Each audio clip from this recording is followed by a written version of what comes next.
Hey guys, today we're going to begin learning about the Enlightenment, which is a cultural movement that grows out of the scientific revolution. Here are your goals. By the end of this video, you should be able to explain why the Enlightenment was sometimes called the Age of Reason. And then you should be able to explain the main causes of the Enlightenment. You should be able to discuss some of the common assumptions of Enlightenment thinkers. And you should be able to talk about the fields in which Enlightenment thinkers began asking new questions. So what was the Enlightenment? Very generally, the Enlightenment could be defined as a dominant cultural movement from around 1680 to 1800, and it was sometimes known as the Age of Reason.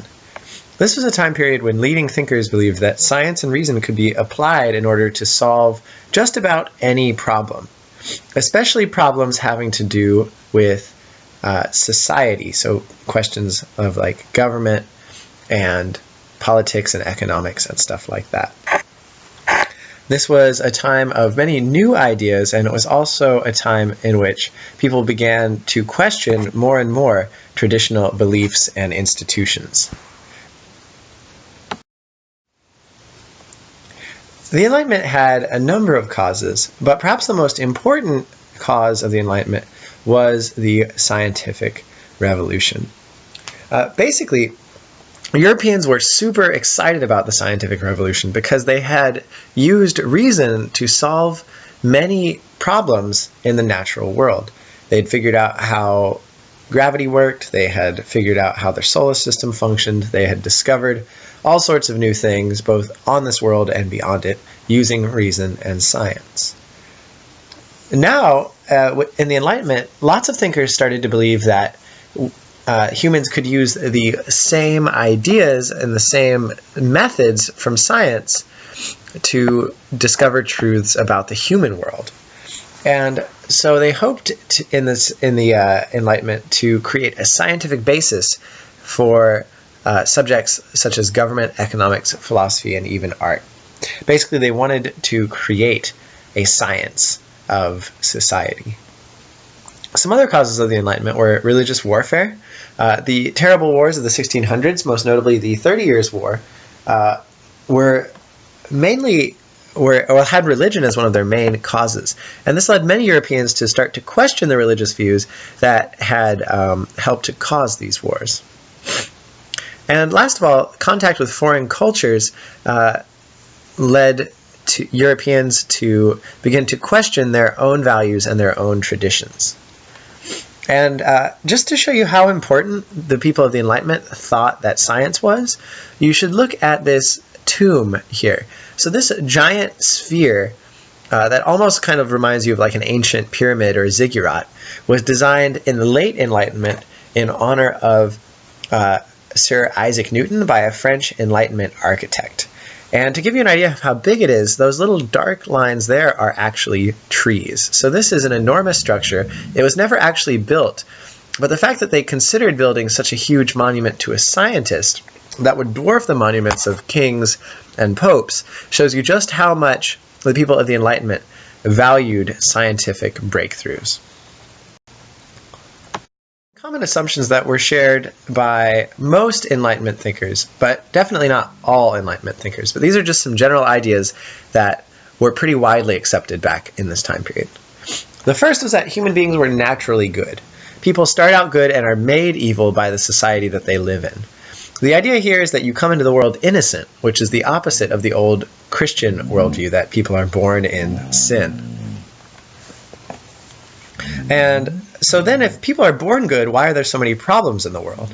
The answer to that most Enlightenment thinkers would have given you was that social problems were the cause of most evils. So societies were messed up, and it was these social problems with economics, problems with government or education, that led to stuff like war, poverty, and crime. And so if we fixed these things, then we could eliminate war and poverty and all this other terrible stuff.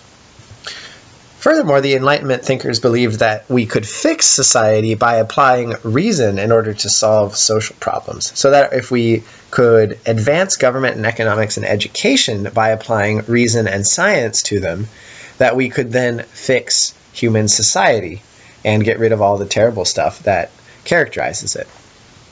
And this idea here was central to the age. It was the idea of progress, and that is that reason could make life better and better and better for people as time went on.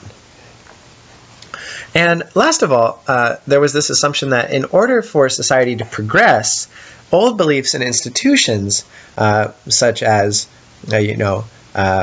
perhaps Christianity or absolute monarchy, would have to be changed or otherwise abandoned entirely. And of course, priests and monarchs all across Europe were very uncomfortable with this part of the Enlightenment. There's a picture here of a contrast between an Enlightenment depiction of a Native American and the Queen, Marie Antoinette. And the idea, a big idea in the Enlightenment was the idea of the noble savage. That is, that the people from non-European cultures were closer to nature and therefore more noble and pure than the people of Europe who had begun to move away from nature and therefore had become sort of artificial and shallow. And so this was a big idea that influenced how Europeans thought about the non-European world.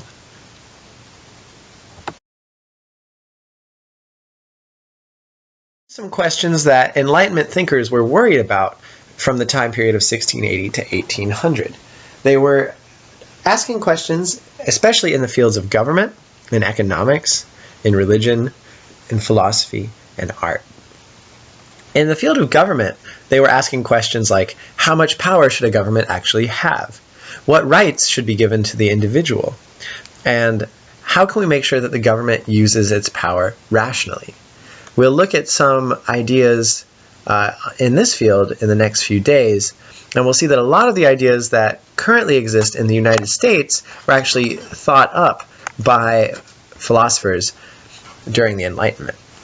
In economics, people were beginning to ask questions like, how can business, trade, and agriculture best be managed in order to increase a nation's wealth and best meet the needs of the people?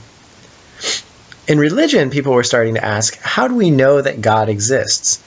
And perhaps even more interestingly, they were asking, if we can explain the way the universe works without the idea of God, then why do we need to believe in him?